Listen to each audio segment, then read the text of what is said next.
नमस्कार, मी प्रसाद मुळे एक पात्री अभिनय सादर करत आहे. त्याचं नाव आहे मनातील भावना आणि श्रद्धा. धन्यवाद धन्यवाद धन्यवाद.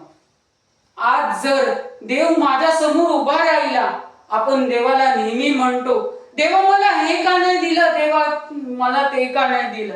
देवाला आपण कधी प्रश्न विचारतो नाही ना. देव साक्षात आपल्या समोर उभा राहिला.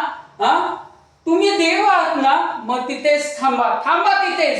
मला तुम्हाला काही प्रश्न विचारायचे ते देवा काल जे बघितलं असेल तुम्ही, काल जे आईच्या नकळत मी जे चॉकलेट खाल्लं होतं तेही तुम्ही आईला जाऊन सांगितले नाही ना देवा.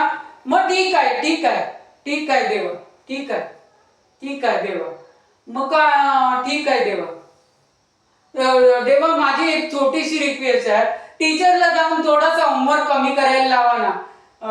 शाळा आणि ट्युशन आणि प्रोजेक्ट या खेळासाठी सुद्धाही आम्हाला वेळ काढावा लागतो, आणि तेही झाल्यानंतर आम्हाला होमवर्क सुद्धा करावा लागतो. काय करणार सांगा ना. देवा मला एक समजत नाही, या समाजात भांडे का सारखी होतात. लोक जातीवरून, पंथावरून, रंगावरून, कशाही वरून भांडायला सुरुवात करतात. का? कारण ते देवच आहे. मित्रांसाठी तू काय थांबू शकत नाही. देवा मला मोठे पण नको. तू आई वडिलांना आणि माझ्या मित्रांना नेहमी आनंदात ठेव. आम्हाला अशी ताकद दे की या जगातील दुःखी कष्टी असतील त्यांना मी हसू शकेन.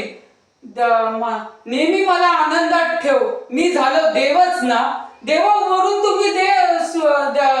वरून तुम्ही जग सांभाळा, खालून मी तेही सांभाळतो. धन्यवाद.